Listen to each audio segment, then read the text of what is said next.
Assalamu alaikum. Once again, how's everyone doing? Alhamdulillah. Good to be back. Does anyone remember where we left off? The first Seerah Sundays. The last lecture that we did, what did we speak about? Does anyone remember?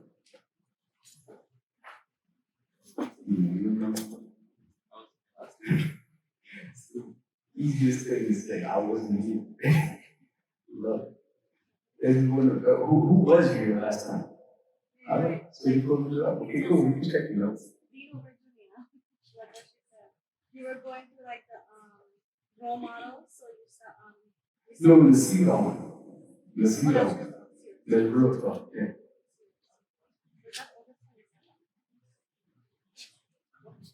What date is it? August 27th? I think so. I think it was, no. August 27th, that was the year. Wait, talk about idols, right? Talked about yeah.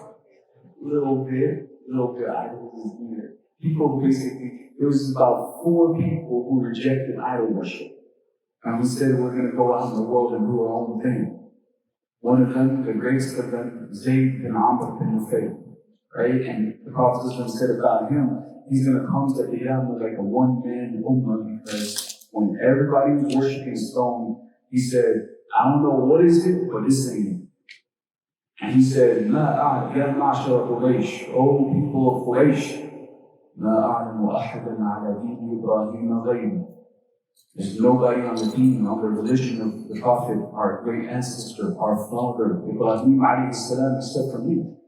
So when he announces to people the way he held himself, and subhanAllah, the trials that he has to go through, the loneliness he had to face, the types of beautiful things he would say about the oneness of Allah subhanahu wa ta'ala, the types of eloquent speeches he would give to try to inspire people to not do what they were currently doing in Mecca. So we spoke about him, we spoke about a few others, similar to him. So that's a little bit of recap what we talked about last time. Because prior to that, we talked about the evil practices and like the deviations or the ignorances of pre-Islam. What was the Prophet ﷺ stage that he was coming to give his da'wah on? What did it look like?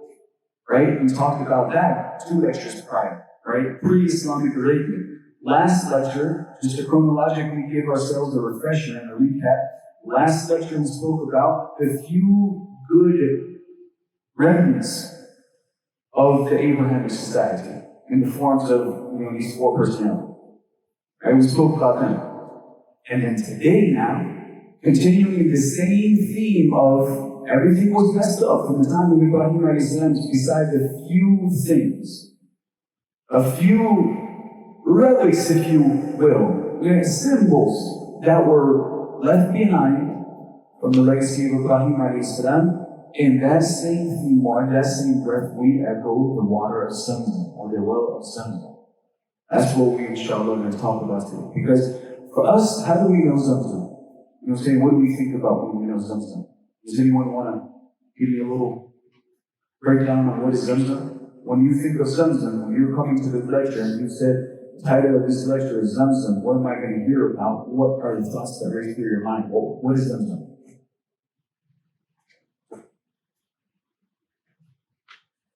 Purified water, holy water. All right, purified, holified water. Okay, good. Yeah. Pure water, holy water. Okay. Why is that holy? So you know why it's holy? Sorry.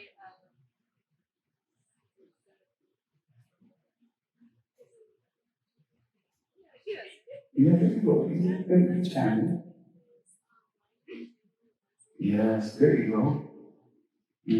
Ibrahim alayhi salam leaves his wife and kid in the middle of the desert. There's no vegetation there. And he says the following. I'll quote the verse to you. Allah says in the Quran, Ibrahim's dua to us when he was leaving his children, or his child and his wife in that town. He said, رَبَّنَا إِنِّي أَسْكَنْتُ مِنْ ذُرِّيَّتِي بِوَادٍ غَيْرِ ذِي زَرْعٍ عِنْدَ بَيْتِكَ الْمُحَرَّمِ رَبَّنَا لِيُقِيمُوا الصَّلَاةَ. Oh Allah, I have left my family behind in such a valley that has no vegetation.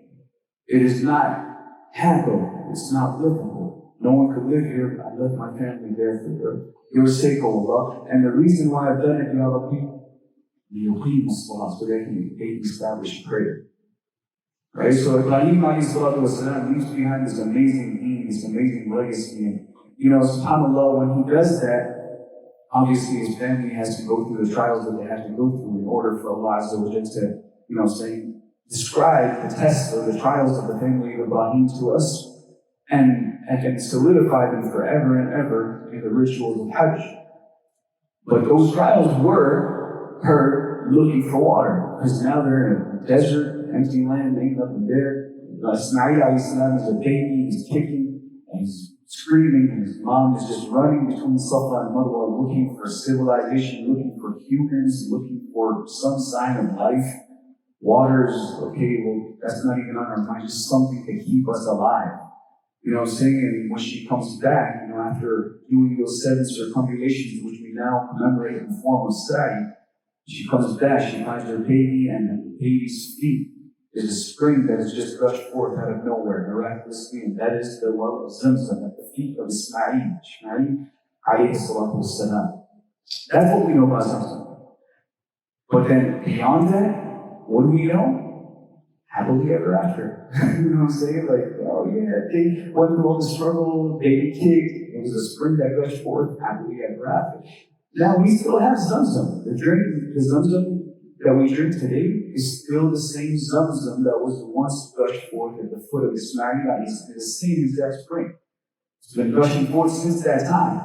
But have you ever wondered what it went through in order for us to have Zamzam in the way that we have it today? All those years of, because Ismail alayhi salam, Ibrahim alayhi salam, all of them and their righteous followers did amazing things, but the Arabs who lost it afterwards, and when shirk was introduced, during that era also, again, when Zamzam was still there through all of that, but where was it? How was it? What was its condition? This Jummah Khutbah, I came back from Jerusalem, so I talked about what was the condition of Jerusalem during those times. So inshallah, today what we're going to go through, what was the condition of Zamzam over the years? Right? Because the last few remnants, symbols left in Arabia from the time of Ibrahim alayhi salam, we have to talk about this symbol that was left. So now, what happens to Zamzam after Ismail alayhi salam? Makkah suddenly now becomes a place where there's vegetation now. Things start to grow. Now it becomes a place where people can actually settle down and live. Ibrahim alayhi salam's family is there now. A few other families are there. That we talked about how Ismail alayhi salam, the reason how Arabic has entered the chat in that lineage was through Ismail alayhi salam marrying a Jurhum tribe woman who was an Arab. He learned Arabic from them. Right? So Ismail alayhi salam's interaction with these people is now concluding the families settling into Makkah. Neighboring communities include the community of the once great city or country of Yemen. Yemen had its ups and downs. Allah subhanahu wa ta'ala talks about how He favored that land once upon a time.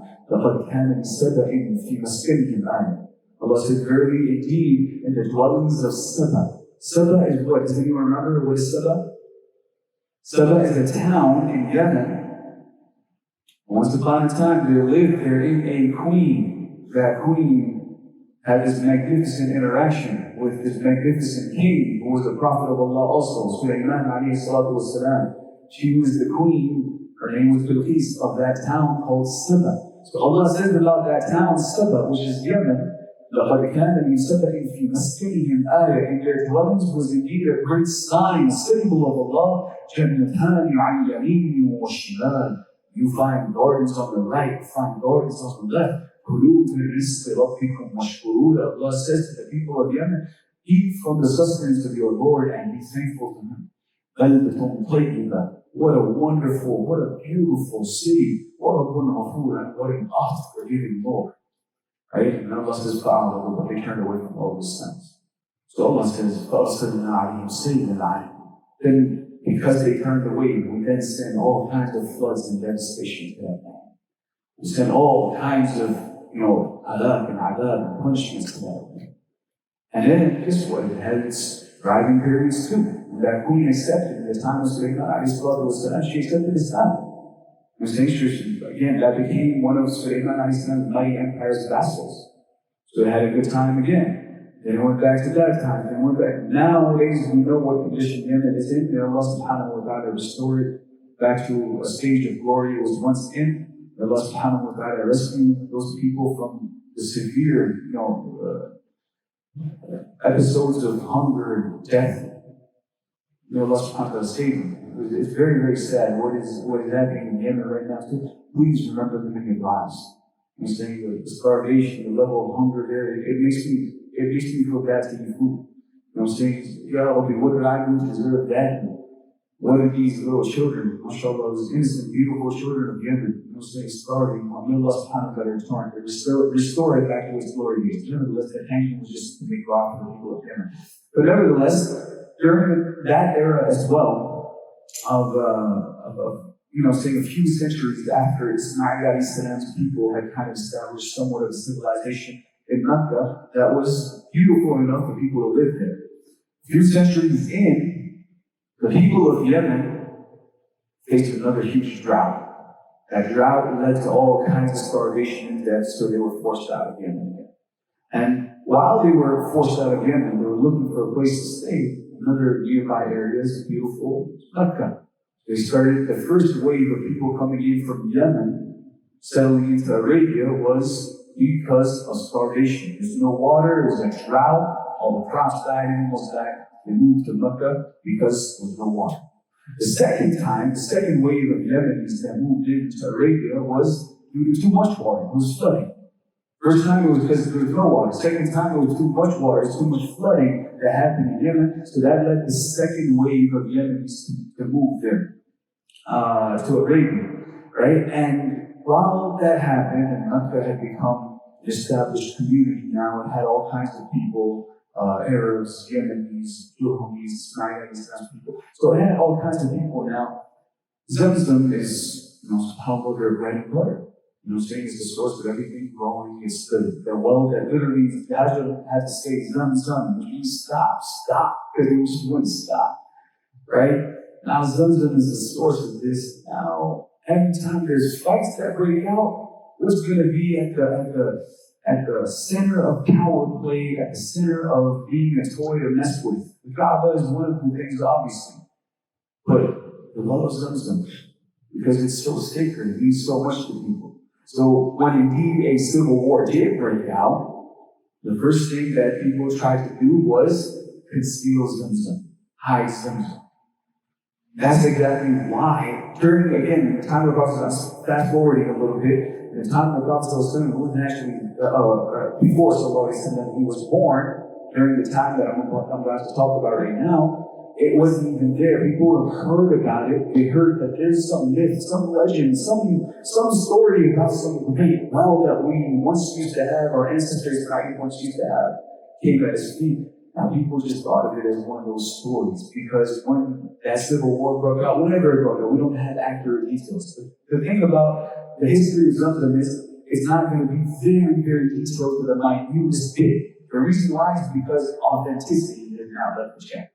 You know what I'm saying? Or we gotta keep it very authentic, even if it's little, to the most authentic stuff of what we know. When exactly that civil war broke out, a few centuries ago, we don't know. Exactly years, how many, we don't know. But when it happened, what was the result? Somebody, they say again, it's narration, you take it with a grain of salt, someone from the tribe of Jurhum, they say. Right? It's not a tribe that's not married into. Whether that's true or not, that's unknown, but we do know it is true because it was hidden. So he hid it, but the way they hid it was they took a lot of their valuables, like their gold swords, their jewelry, like all the drink they had, they just put it on top of the well of Zamzam and they concealed it all. And it was gone. I'm saying a few centuries later, people forgot it even existed, where it was, nobody knew about it. And then that's why now in pre-Islamic Arabia that we're talking about, what we're currently in our Seerah discussions, at this time, Zamzam is just a beautiful myth. No one really actually knows if it even exists. Now comes, we're going to fast forward. We spoke of a few of the Prophet's forefathers. We didn't actually go through the list of all of them. Inshallah, one day I will actually tell you all of them. Back to Adam alayhi salam, inshallah. Right? We know 100% for sure until Ibrahim alayhi salam. Then beyond that, with a slight difference in narration with 2 or 3 fathers. But the beautiful, pristine lineage of Rasulullah goes all the way back to Adam alayhi salam. Inshallah, one day, in these Seerah lectures, I will tell you what that is. And we will talk about some of those fathers as well. But today, inshallah, we're going to start with the discussion of the speed to Abdul Muttalib, directly like his actual grandfather. Abdul Muttalib, I'm not going to talk about his personality today or him, because that's for the lecture that's coming up, the very next lecture after this. But we're going to talk about his relevance to the Zamzam. In the time of the Prophet, or before the Prophet was born, Zamzam was lost, no one really knew about it. Abdul Muttalib goes to sleep one day, and he says, when I was sleeping, he says, somebody came to my presence. I don't know if it or not. It was in my sleep. I don't know who it was. I can't explain what I saw, but it was some sort of a presence that I felt held a great deal of significance. So I paid attention in my dream, and I'm listening. And his voice says to me, Tliba. Dig Tliba. Tliba means something pure, something beautiful. Dig Tliba. Abdul Muttalib said, I said, well, now Tliba. Bro, what is Tliba? I don't know what that is. You know what I'm saying? And then he says, Amadaba. Then he left. He's right. Never came back. And he says, then it was the next day. I went to sleep. And on the second day, right after the very next day after I saw this first dream, I see a second dream. In the second dream, the same person comes to me and says, the same presence comes to me and says that barra. Dig barra. Barra is something pious, something really righteous, something noble. I said, well, not barra. What is barra? From that. Gone. And then he says, but there was another day, the third day after this, he says, I see the same guy, same dream. I kind of already knew what he's going to say something strange. So this time he says, al-Matanuna. Al-Matanuna. Dig Matanuna. Matanuna means something covered, something sealed, something clandestine. Something that's been hidden away for a long time. So then I said, naturally, what is Mabluna? Another, and he bounced. Gone once again. The word is seen. Now I waited for him to come to me the fourth night. He showed it. On the fourth night, he came to me and says, Zamzam. Go dig Zamzam. And I said to him, what's Zamzam? What's Zamzam? Because again, it was a myth. But not so well known that every detail of its name, its origin, and everything. It was kind of lost on people. It was kind of known as, like one of you said, the holy well or the spiritual water or something. That's kind of what it was thought of at that time. It was not really something that everyone had clues to every little detail of it, including sometimes even the name. So he says, what is Zamzam? So then he was giving to me the whole details of where it is, where's the location. He said, oh, no, Zamzam. He said, La tanzifu wa la tazam. It never goes bad, and it never Zamzam never stops. It never goes bad, it never stops. Tasqi al-hajij al-a'zam. It gives supply to large amounts of pilgrims. You can use this, you guys have this, inherent, galvanization to quench the thirst of the pilgrim, the thirsty pilgrims. Your problem in terms of financial aspect of it will be a lot easier now that you've discovered as well. This is how you use it out. It will give you access to quenching large amounts of pilgrims. Right? And then he says, And then he gives the physical location. He talks about those are basically the merits, the virtues of this water. Then he says, and awesome, في واد النمل.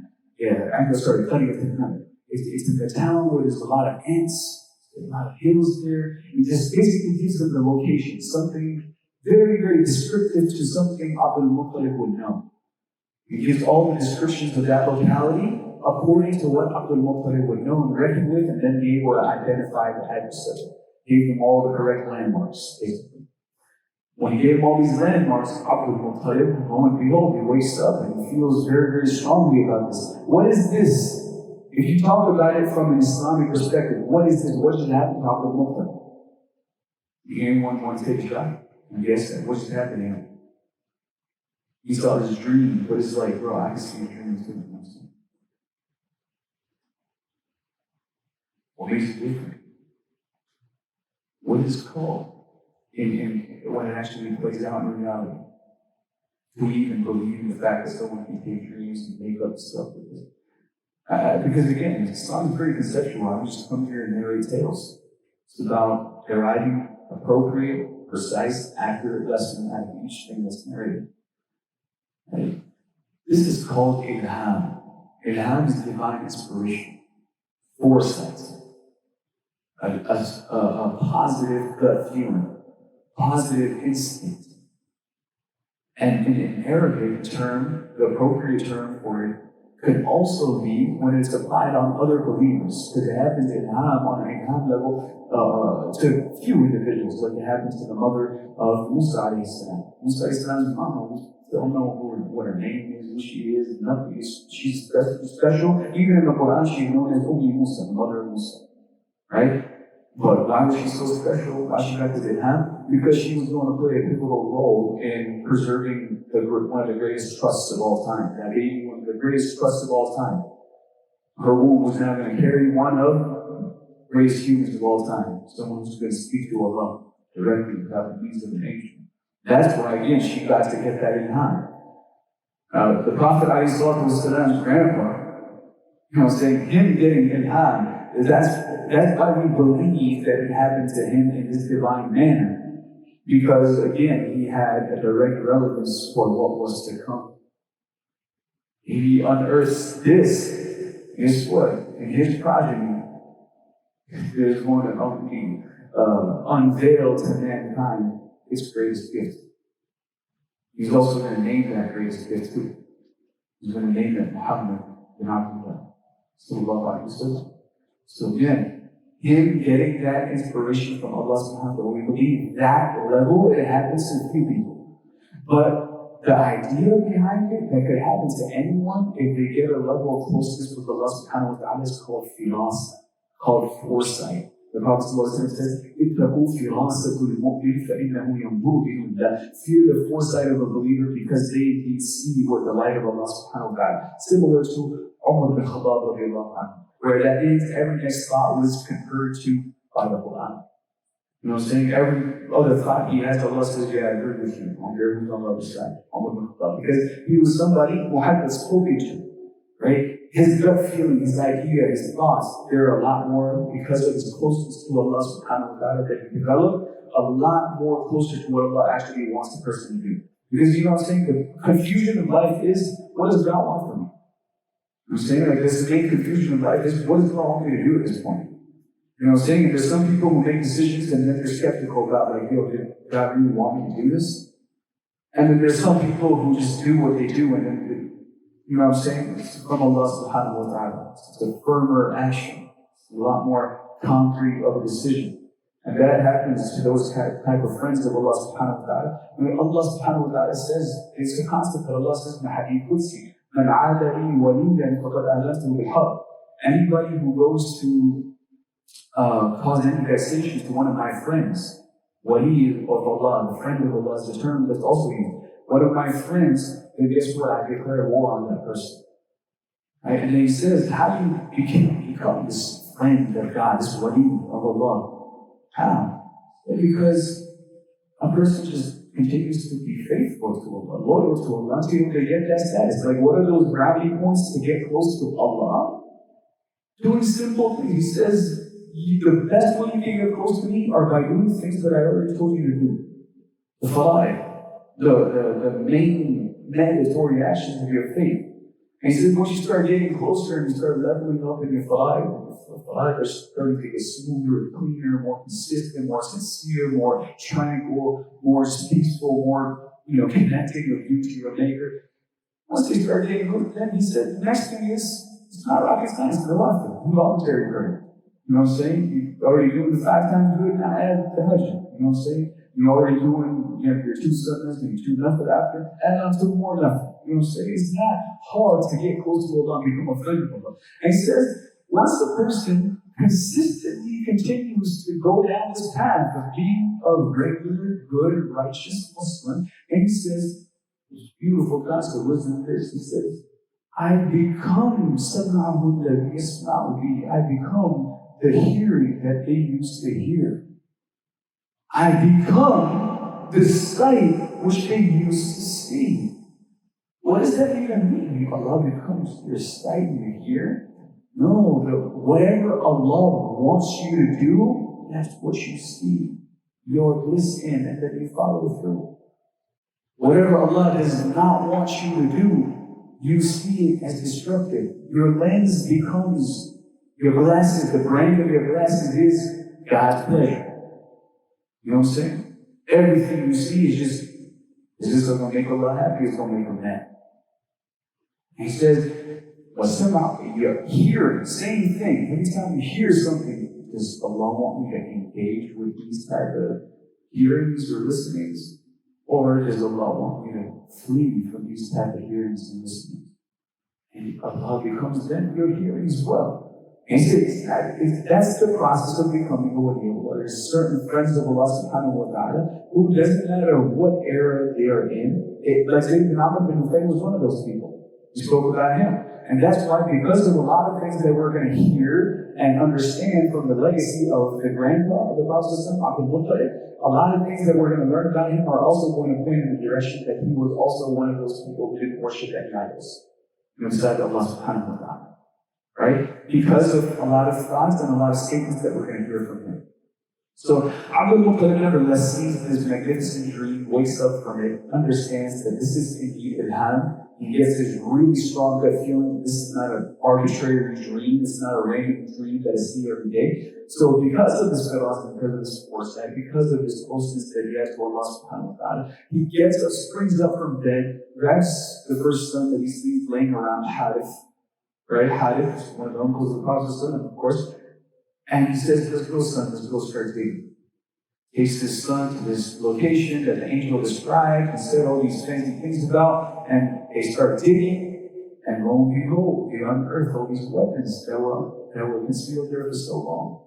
You know what I'm saying? The whole thing, the whole treasury that was just laid to rest for all these years is now slowly coming out. See, like pure golden swords, like made out of from the one tip to the end of it, pure gold.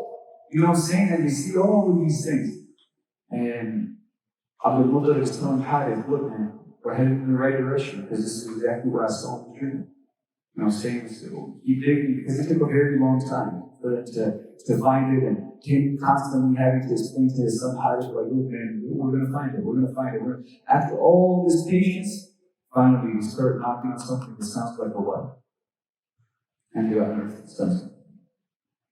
And when you do that, both of them, father and son, Abdul Muttalib and Harith and Abdul Muttalib, yell takbir, kabbar Abdul Muttalib, Allahu Akbar.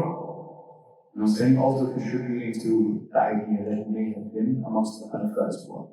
Right? Kabbar, he yells the takbir, not Lat or Uzza and all of the things that they're used to worshiping. He yells the takbir, the greatness of Allah subhanahu wa ta'ala, as soon as they find it, and then people start to gather around.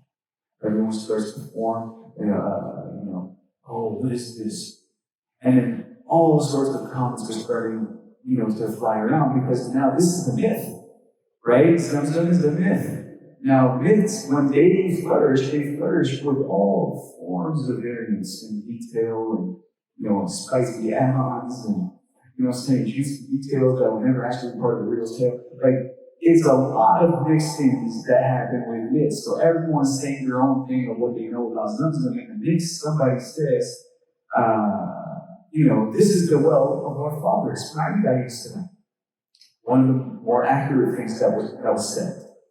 And he says, because of that, now we all have a right on this well. Inevitably, we know that was going to happen. Right? He's like, nah, this is my guy's thing, it's not yours, we're going to all collectively share from whatever benefit is going to be to it. I'll do what others to go, sure. Okay? That's not happening. If I saw that vivid of a dream, like that's like a divine indication that I gotta take care of this. Right? So like he was in general a very gentle person, a very, very kind person. I mean, from him comes Rasulullah. So in general, he was a very, very nice, kind, polite, wise, non-reckless, non-jumpy leader. However, for this particular thing, because of how vivid, how crystallized the dream was when it was presented to him, he was like, nah, I'm not backing down. This is mine, and I'm going to take care of this real quick. Everyone's like, nah, that's not happening. We're all better. Just arguing back and forth, back and forth, back and forth. Until they decided what they normally would decide when they had disagreements with what the idols wanted them to do. Remember, we talked about whenever they had dispute, they're like, we don't know what the idol wants to do. Like, how you going to ask stone, like, go do what you want from me? Right? Like, that's cold, right? Because he's stone cold, he's not going to answer you.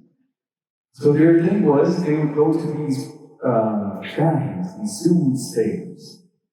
You tell me what this God wants. And then they would cast the lots, and then they would tell the worship of what his God wants, or his God wants from him. So this same system was then invoked by all the people that was arguing with, or that were arguing with Abu Muttalib.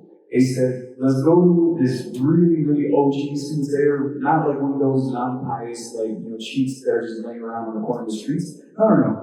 An actual pious one. The one they believed he was really, really pious, an OG one, and he lives at a distance, so they would have to travel a few days to get to him. So they all agreed, Abu Muttalib agreed, and they all agreed to travel the distance and go meet with the soothsayer so that he may then decide what to do with his blood that was just unearthed. Through the inspiration and the hard work of Abu Muttalib. As they were traveling, they set off on this long road. Abu Muttalib agreed to it. They get to a point where it's just too long, and the journey just gets too unbearable.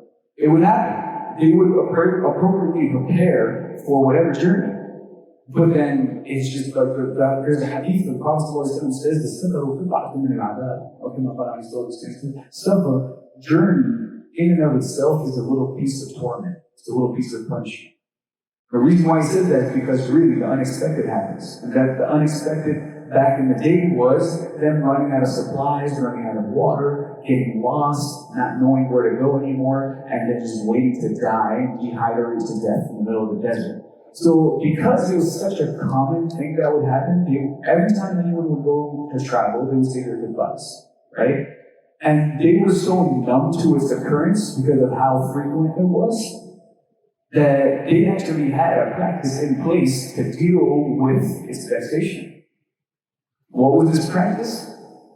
They would dig their own graves. As soon as they realized that, hey, look, there's no coming out of this, we're going to die here. So they said, let's not burden anybody else who has to pass by this route of having to bury us or deal with our decayed bones or the animals tearing up and making a mess out of our bodies.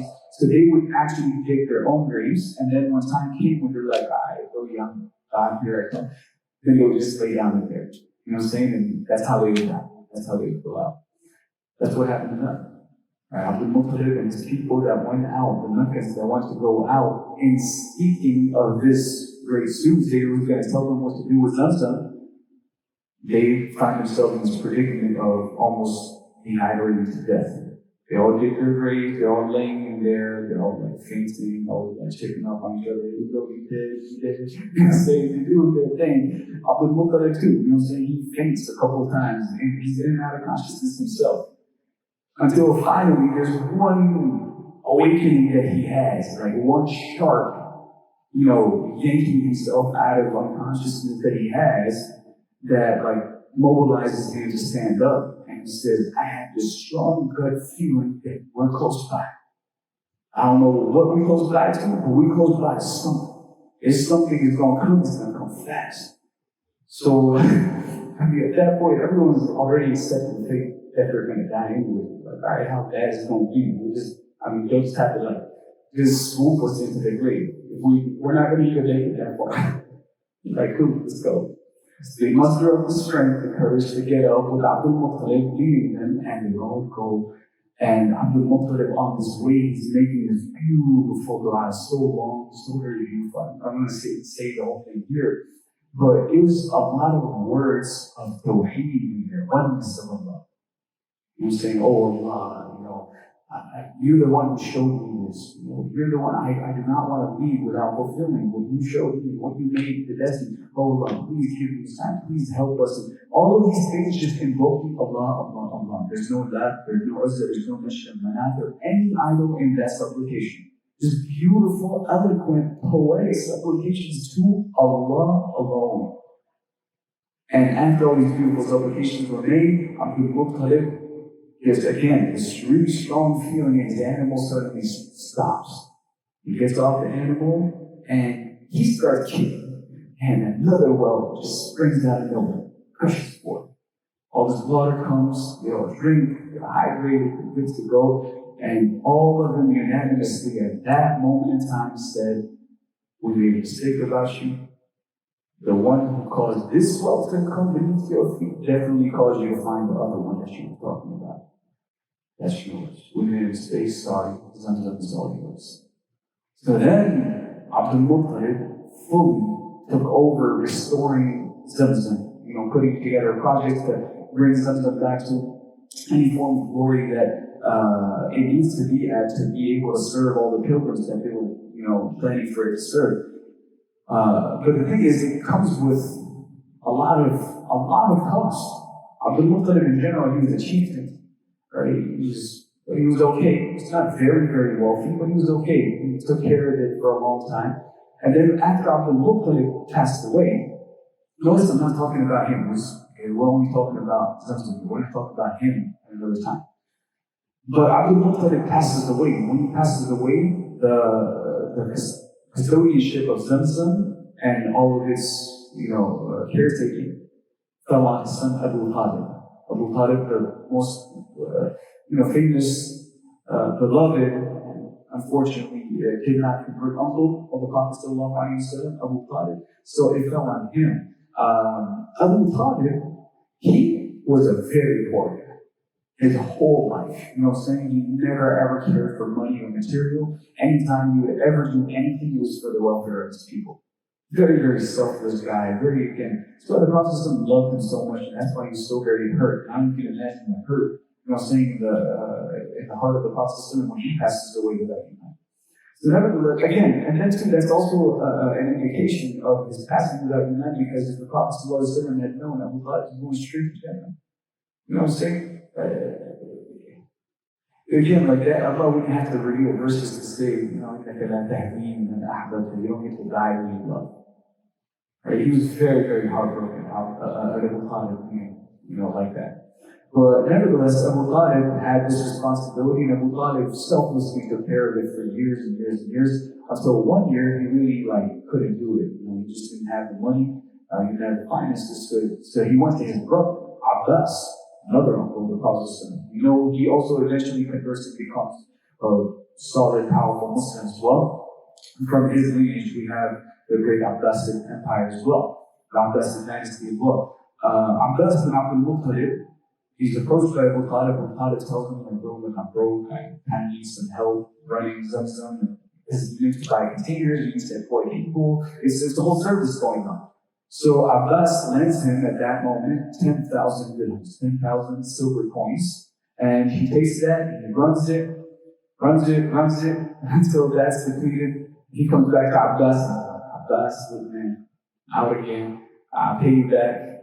He said, look, bro, you didn't pay you back the first time. Don't look like you're going to pay me back the second time, do you, bro? Let's figure out another solution. I'll give it to you, but in exchange for actually having the rights to the custodianship of them. So let me just buy it off you, so then I can just take care of it with my stuff, and you don't have to put yourself in the predicament of borrowing from me every time. So again, selfless guy, Abu Bakr, didn't care for title, rank, fame, I'm the guardian of Zamzam. Like really? That's for the benefit of Zamzam? No problem, here, take it. He sells the rights to Zamzam to Abbas, his brother. Abbas bin Abdul Muttalib is the one who takes care of it the whole time. And this is kind of how it is in Mecca during the arrival of the Prophet Sallallahu Alaihi Wasallam. After the demise of the Prophet Sallallahu Alaihi Wasallam, Mecca is now the property of Muslims again. It was given to Abdullah ibn Abbas, the son of Abbas, who then gave it to his son, Ali, who then gave it to his son, who is a grandfather figure in the Umayyad dynasty. It's Dawood. And Dawood, then there's Sulaiman. Not Prophet Dawood and Sulaiman, but they're trying to be it. But Dawood, Sulaiman, and then the last one is Isa bin Sulaiman. So Isa bin Sulaiman is the Umayyad ruler who then establishes a new order, a new system for Zamzam, for it to be, flourishing in the Umayyad dynasty. And then, it was always just kind of the way it was. There was a couple of times, however, in our history where the well of Zamzam was during, very, very unfortunate and tragic times in the Ummah. It was desecrated really, really badly too.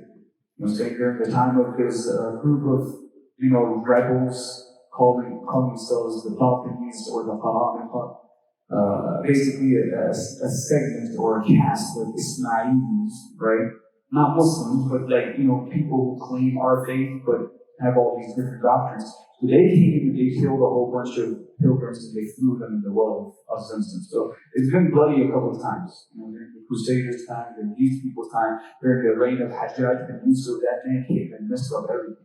Because his thing is, I'm invading Mecca, I'm laying siege to Mecca. He killed the Sahabi. He killed the Sahabi, Abdullah bin Zubayr, laid his body, or hung his body in front of the Kaaba. So Zamzam has seen terrible days, even during its, even after its glory days, or even after it was unearthed. However, no matter what it went through, that water is still that same water that first rose at the foot of Ismail. The beautiful hadith of the Prophet that helps us kind of understand and appreciate the value of Zamzam. He says, the difference between us being real Muslims, munafiqeen, and hypocrites, fake Muslims, people who pretend to be Muslim, call themselves Muslim, but they're not really Muslim. It's a scary thing to, state. The difference between us and these people is they don't fully satiate themselves with the water of Zamzam. For them, Zamzam is just regular water.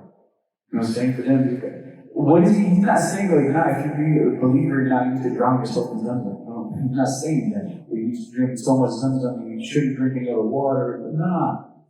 Or if you feel like only drinking a little bit of water, that's going to make you a hypocrite. Nah, because some people are very literalists when they take the hadith of the Prophet. No, what this means is the difference between firm conviction and just wavering skepticism. It's just, you really believe that the Prophet says, another beautiful virtue or merit about this water is, he says, Ma'u Zamzam, this water of Zamzam, it will be benefiting to you for whatever it is you intend to drink it for. Meaning you intend to drink it because you want to succeed in your exam, to say, oh Allah, I'm drinking Zamzam, please help us. You'll inshallah succeed. But the thing is, the key thing is you gotta believe that that's what it does. That's what the Prophet said about it. It's not Zamzam's kamal or profession by itself. It's the fact that Allah made Zamzam in that way. Everything goes back to Allah. But there are certain things that Allah made very, very special. And they are very, very special. When we try to, remove the spiritual importance of certain things because we're like, cool water.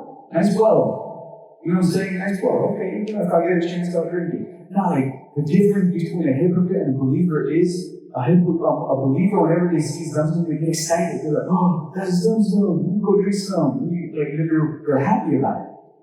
Makes them happy. That's how big of a deal the water of Zamzam is to Muslims. Right? Where he even equated that to, being one of the distinguishing factors between faith and hypocrisy. That's crazy. Think about how important and valuable Zamzam is. Nevertheless, that is the same water that we have today of Zamzam. Whenever we get a chance to drink it, we should feel very, very lucky. The Prophet ﷺ, he did have a few etiquettes that some of the Sahaba would teach us.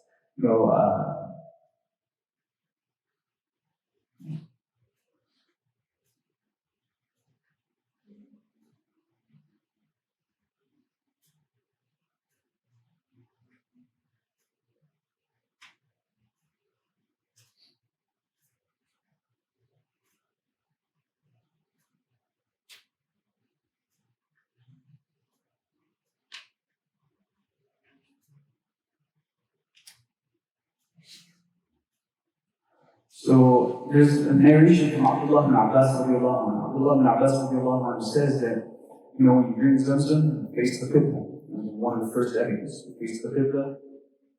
It's not like a prerequisite, right? These are these are etiquettes. The difference between prerequisite and etiquette. Like, for example, if you're in a situation, you're in Umrah, you're in Hajj or something, you can't turn around and face any particular direction or something. Or you're somewhere and you're driving and you're offered Zamzam or something like that, and you're like, no, but I'm not in the direction of the Qibla. No, it shouldn't prevent you from drinking it just because you cannot face the Qibla. So that's the difference between a prerequisite and etiquette. Etiquette is an ideal situation, you've got nothing going on, you have the Zamzam in front of you. How should you position yourself now to drink this? But if you are offered it in circumstances beyond your control, go with the circumstances, no problem, and do from amongst these what you can handle, or what you can manage. The next thing we can manage at any time, unless Allah Azza wa Jalla has taken the bounty of speech away from someone, saying Bismillah. Saying Bismillah. You say Bismillah for anything. Okay, especially the most holy of water, of course you should say Bismillah. And 3, similar to any other etiquette for any other drinking session of any other water. Drinking it in 3 small sips.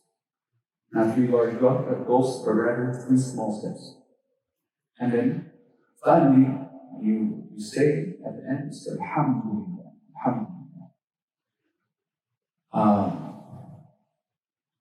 Does anyone know the dua for what you should say, or the dua of what a person says or should say after drinking something?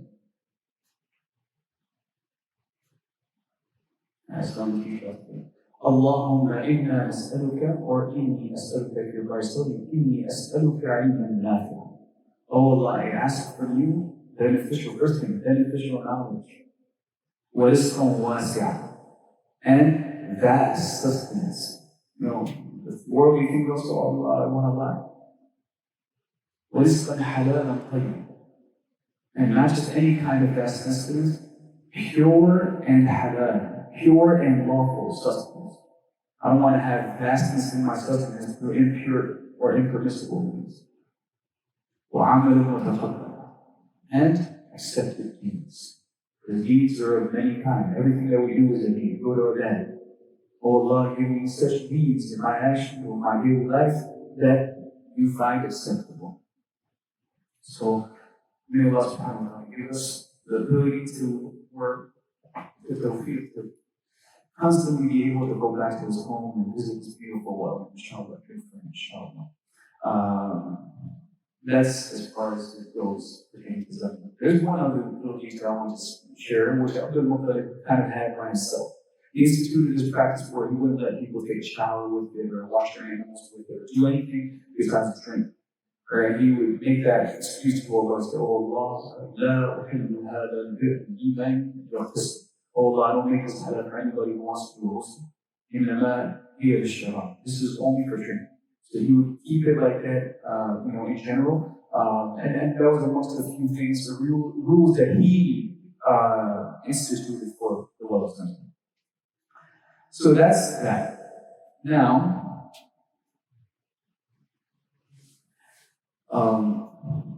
I want to start on this discussion. We're not going to have the whole discussion today, but I want to get started on it.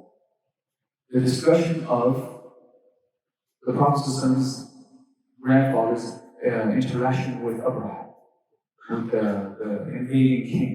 You know what I'm saying? Y'all read Adam Talakay for time to feed. Did you not see what your Lord did to the companions of the elephants?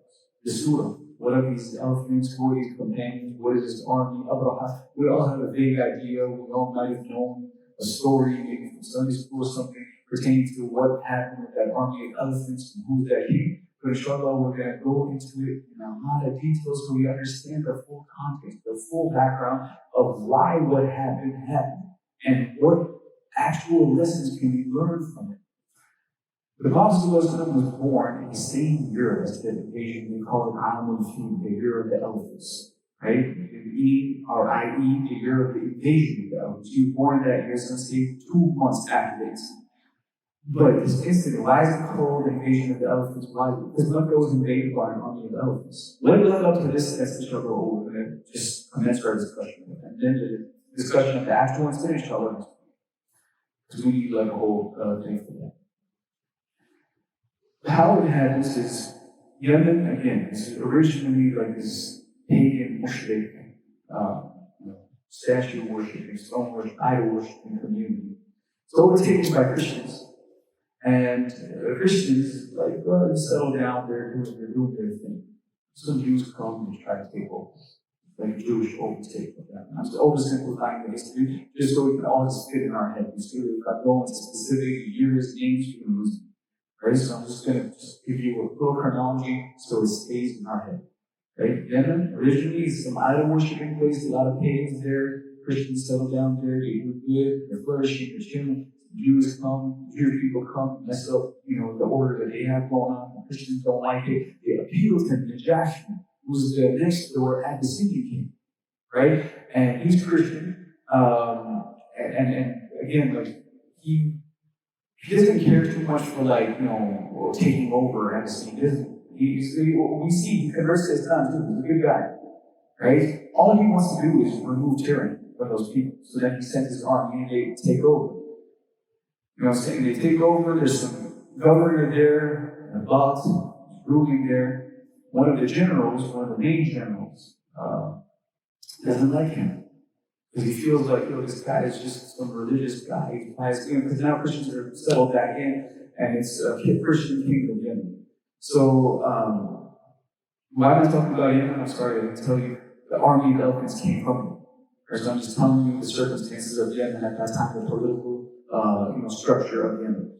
Right? So this guy who doesn't like this new governor of Yemen, who's deployed by Najashi, his name is Abraham. He doesn't like Abraham. Abraham is the guy who's leading, or who's the current ruler. Abraham doesn't like him. He doesn't like him because, main reason, because he's too spiritual. He doesn't care too much about gain or vision, or he doesn't have ambition. Right? He just cares about like what we have in front of us, and he's a godly type of guy. Abraham, strategist, opportunist, somebody who's very just loaded up with ambition, kills the father. In a sleep or whatever, we don't know how to kill him, gets rid of him, and then establishes himself somehow through some whatever as the new king. Now that is how even the political circumstance of him becoming the king of Yemen even went down. He wasn't always the king, kind of just forced himself or asserted himself as king after he killed the guy prior to him. So now Abraham is there and he's ruling, and he's not known for his vulgarity. He's not Jenkins, right? He's not just going to town and raising state. He didn't even have elephants at this time. He ordered elephants for his invasion. We talked about how he did that. So he ordered them. He didn't actually even have them. When we talk about the Sahaba fighting armies of elephants afterwards, right? They eventually started stocking people fought elephants, right? In all of the Persian expeditions in Iraq and Iran, the Sahaba, they fought elephants, right? But those guys, they always had those elephants. Those guys, they were experienced with elephants. That's why those elephants even made it out to the war with. This guy, he didn't have his own elephants. He just kind of like ordered them because he said like he needs to do, and we're going to talk about why he ordered them right now. So Abraham just establishes himself as a new king. He's not known for his reckless behavior. He's actually a collected, calm, composed, patient with people ruler. And he even when he goes to desecrate a town and destroy them, raise it to the ground, he goes and speaks with the chief. You have a long conversation with him. We're going to talk about the long conversation he had with Abdul Muttalib before. So he's a diplomat. He's not reckless, is my thing. So Abraham actually wants to improve him.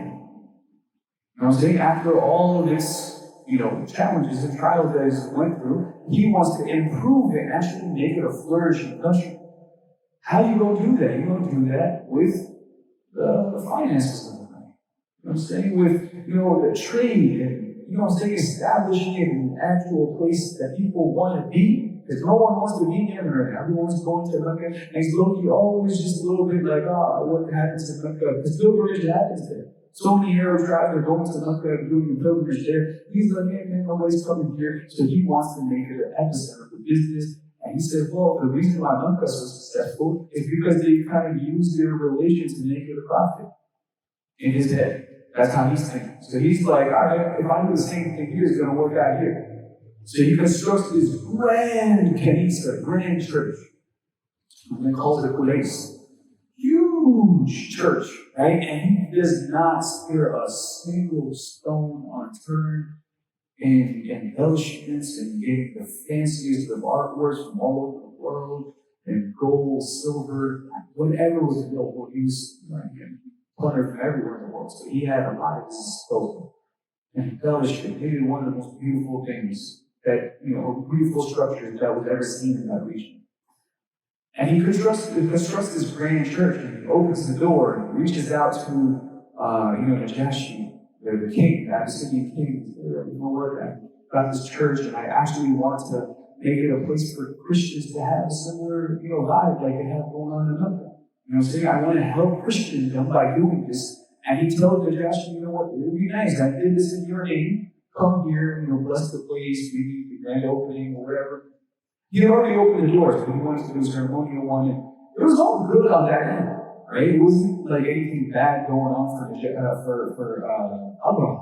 He was just an assertive person, ambitious person, very similar to any other ambitious person in that point in time in history. It wasn't, because again, we understand this is barbaric, invading warlord who just hated people and wanted to just destroy people by showing his might with elephants. No one ever talks about the build-up of that. He wasn't that type of guy. Abraham was a calculated guy, composed guy. Took a lot for him to get to that level. So he tells Najashi all these things, and Najashi and him are good, and everything is going well. Arabs hear about this huge church, right? And we're talking about some of these Arabs were like cultured, but most of them weren't. Like the majority of them were like ghetto, like so ghetto. Like one of the boys was like, he was from the tribe of Banu Kanam. He wanted to show his Arab presence. So he visited Yemen. He went to that church, and he waited for everybody to do their worship. He waited for the show. Sundays and that. He waited for the show to dwindle down, and when everybody was out, he hit in the corner. He came around, and he didn't drop the music. Oh man, he answered the call of nature. Sit in there, and not like the more lighter sense, in the heavier sense. He dedicated there. And the thing is, he didn't just leave a pile there, you know what I'm saying? Because unfortunately, where you guys are seeing right now, some kid did that in our Muslim too. It was clean thoroughly, right? But it was a kid. This guy was just a big kid. He's just some ghetto big Arab kid. He just came, took that pile of thing, and rubbed it all around his artwork, all around the walls. You know, so he probably put like, I was here, there, whatever Arabic he could write. He couldn't read or write, so he probably didn't picture out what he did. He just did it real bad.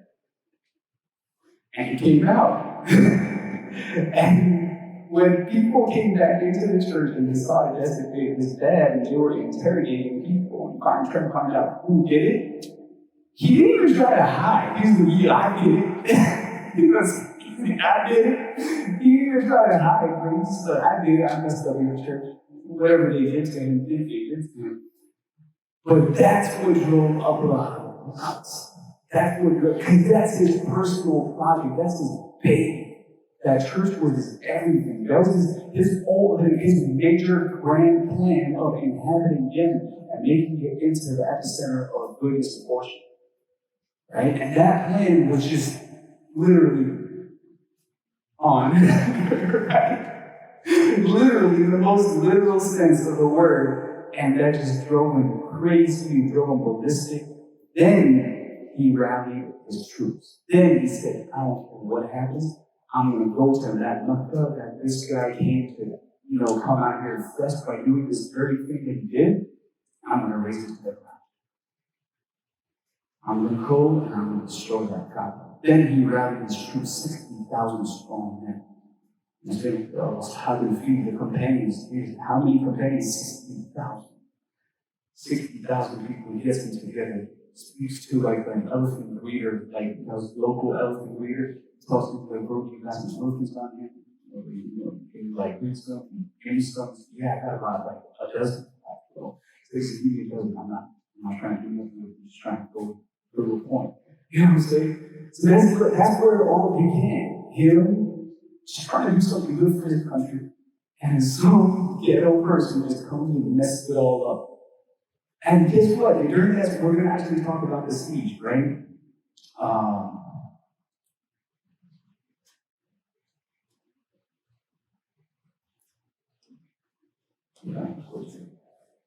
Because this is the point that I want to draw the lesson out of.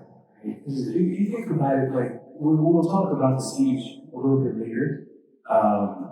Before this, he was just somebody who's minding his own business, trying to do something. He's competition in business.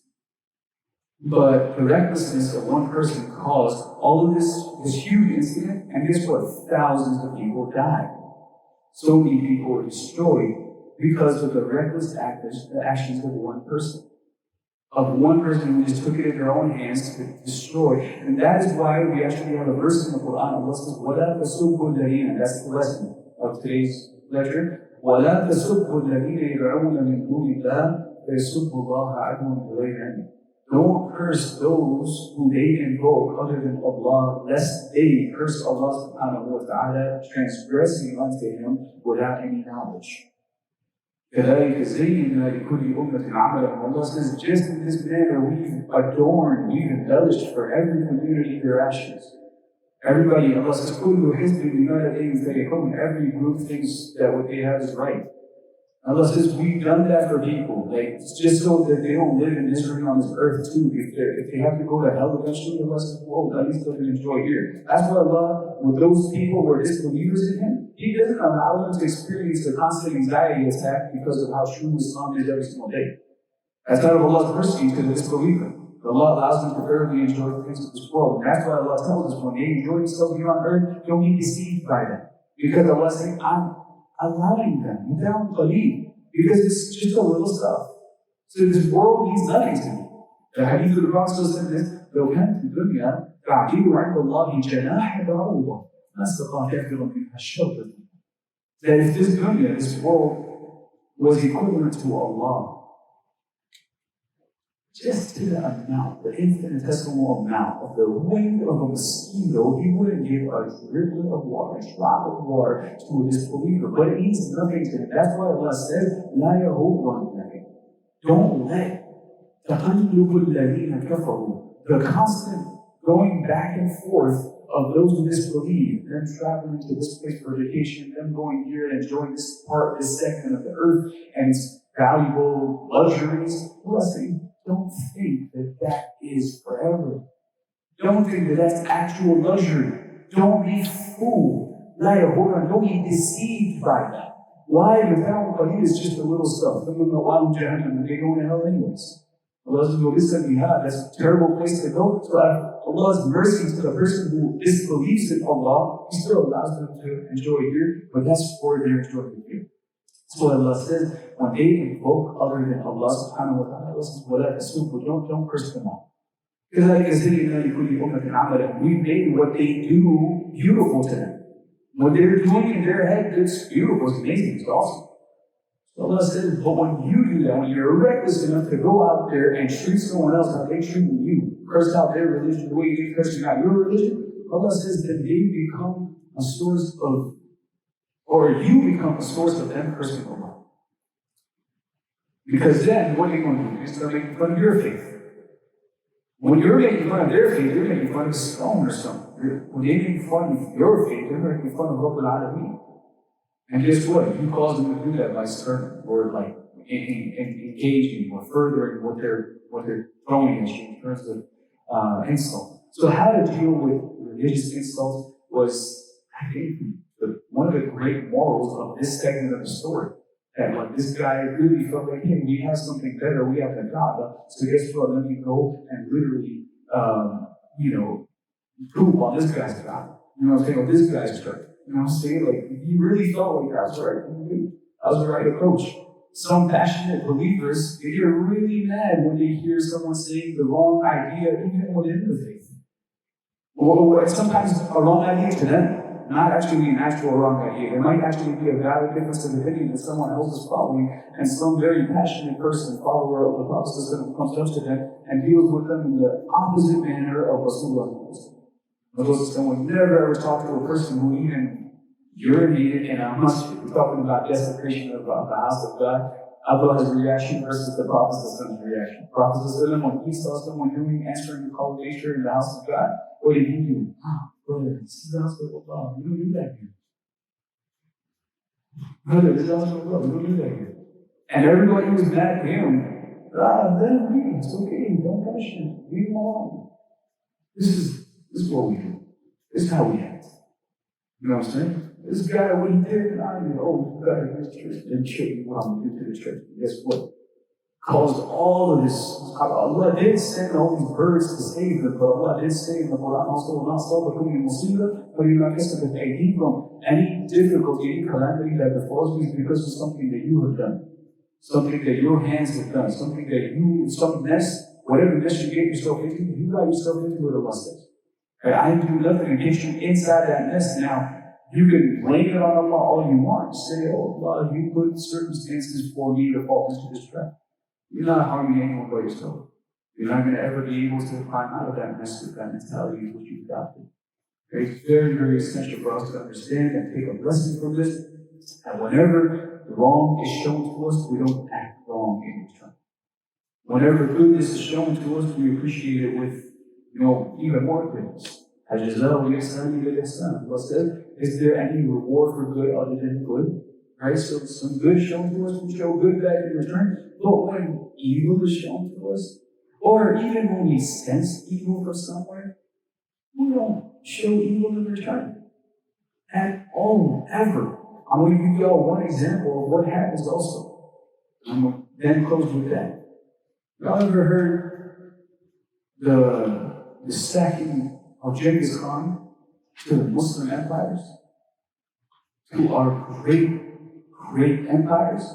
Genghis Khan and his boys, like his grandkids, like Gulabu and all these boys, you know what they did to us? Those Mongolians, you know what they did to our libraries, our scholars?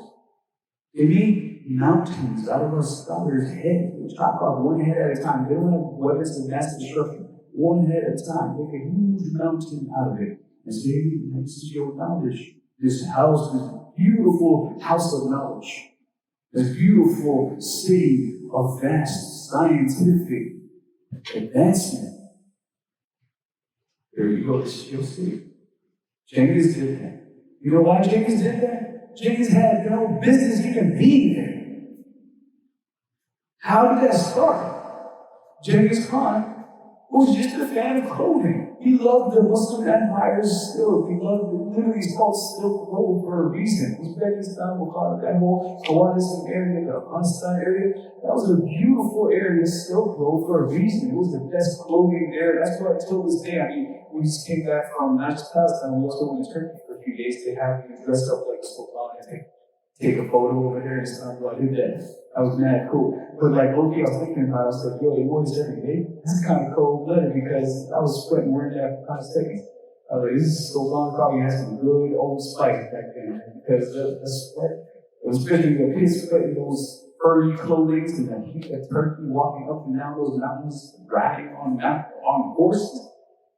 I don't know, man, it's compared to what. Nevertheless, Jesus, I just wanted some clothes, man, because those clothes were beautiful clothes. So he sent the order with a couple of his messengers to the Khawariz Shah Sultan. And he said to that Sultan, like, yo, I want to trade with you for some silks and for some cloth. Sultan's like, oh, you Genghis Khan? Yeah, Genghis Khan. Cool, let me show you what happened to Genghis Khan's people. And he had them both executed. Cool. And that is, again, just a couple of, he wasn't a very, very fast person before this particular incident. When it came to raising towns to the ground or whatever, he needed a real solid reason that he would go to the community and destroy it. Right? But again, his fury needed to be invoked through something magnificent.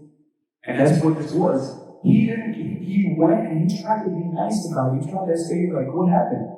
He didn't go right away. He tried to send another envoy and said, hey, brother, what happened? Why are my messengers dead? Like, did they do something to you? Like, did they cause any problems? Did we pay for any debt? Like, he actually tried to do that. That boy murdered them too. Hey, I'm the Sultan. I'm gonna do what I want. Yeah, I'm a mighty Sultan of this Khwarizm Shah Empire.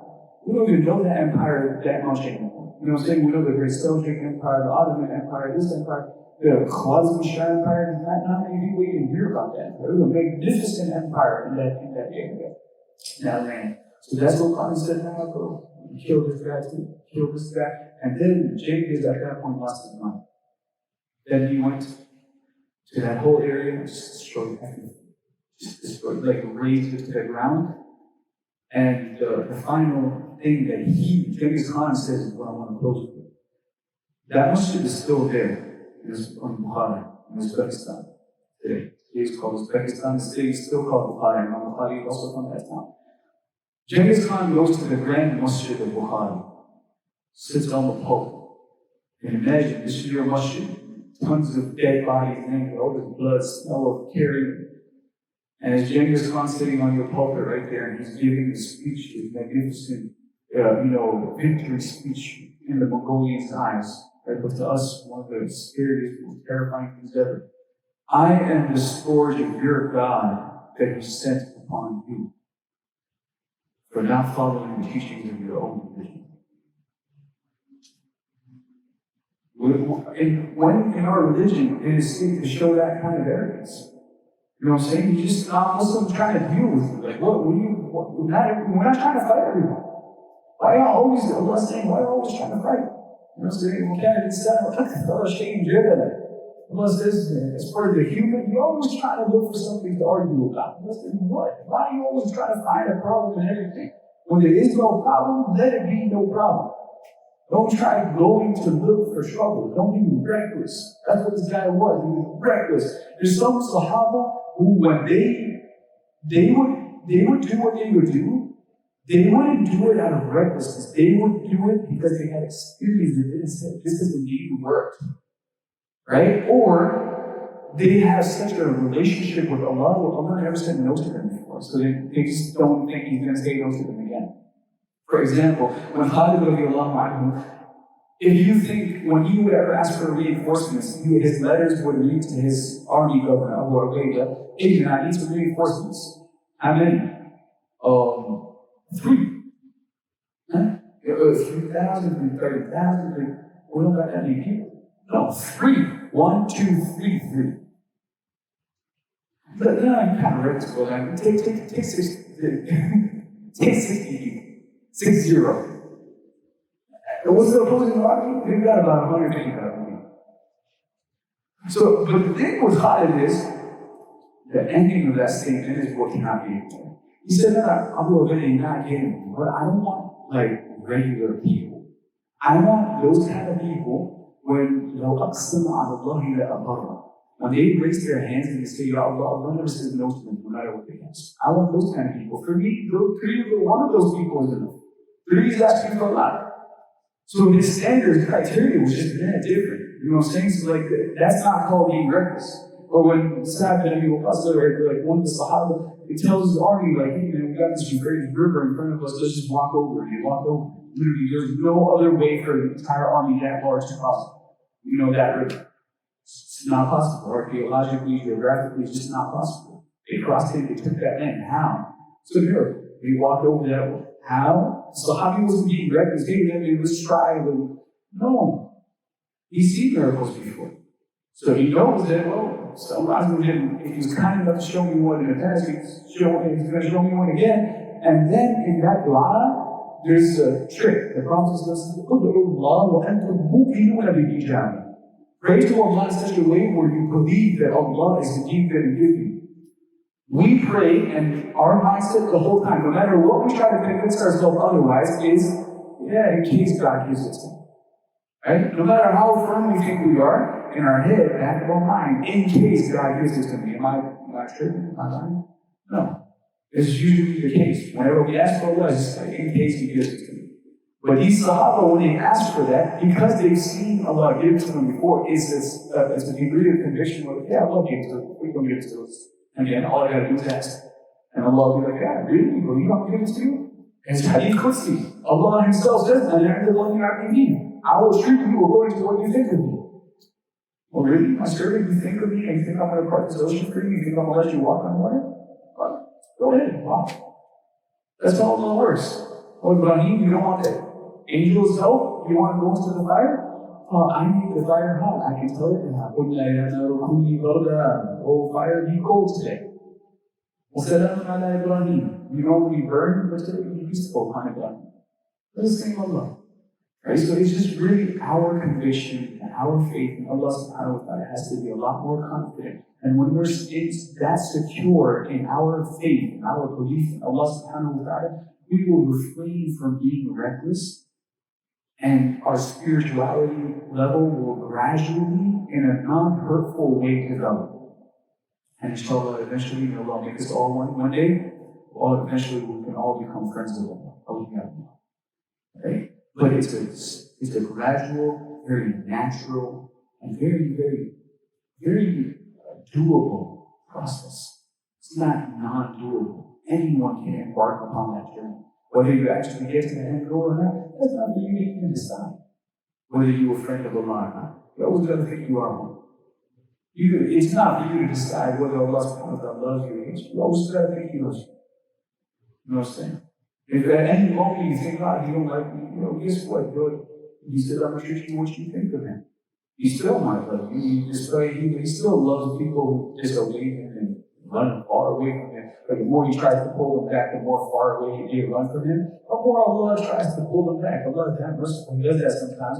But eventually, at a time when a human has shown enough rebellion to Allah, we're like, Allah, no matter how many times you try to yank me back, I'm going to stay on this hell-bent journey of running away and fleeing from you. And then at that point, Allah then says to a person like that, you really think I'm going to force you with full Islam and religion and for life and haram and halal? No, you don't want it. No problem. Have a great life because there's nothing for you in the next moment.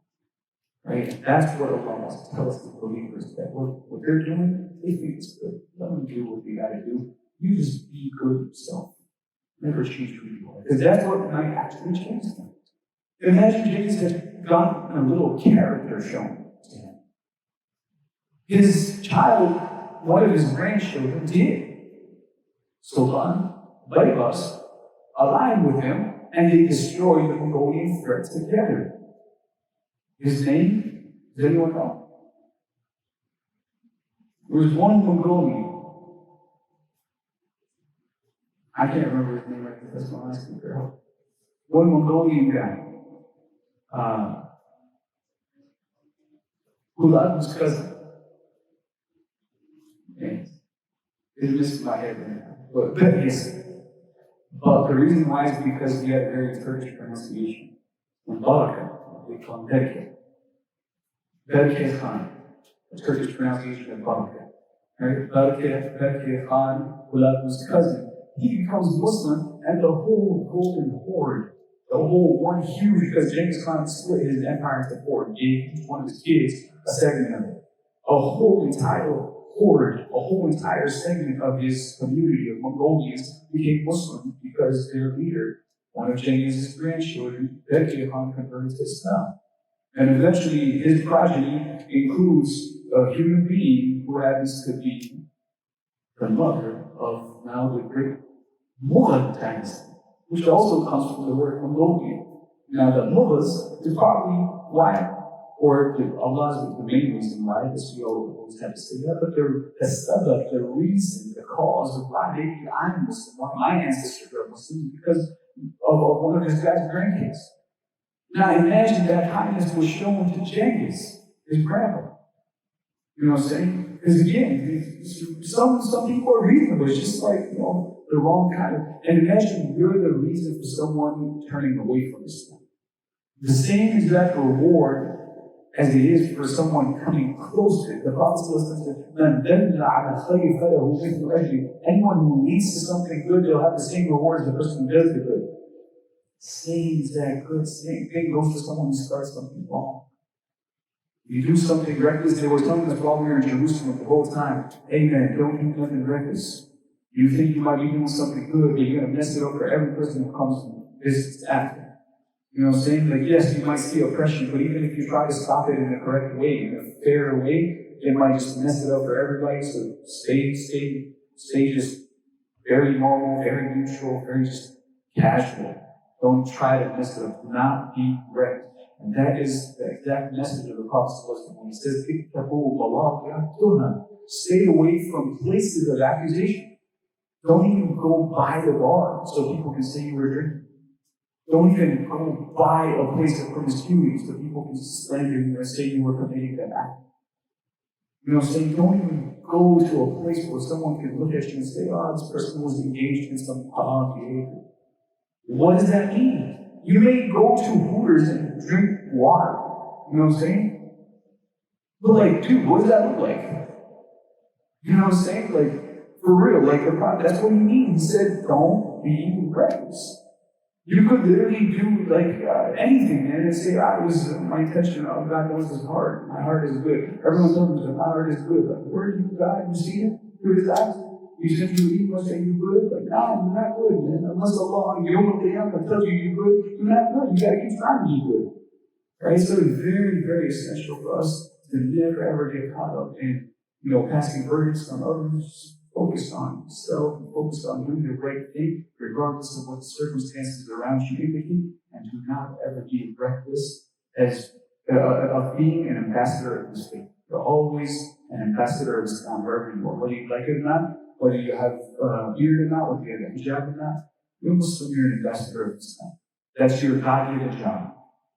And you're walking around with Islam on you everywhere.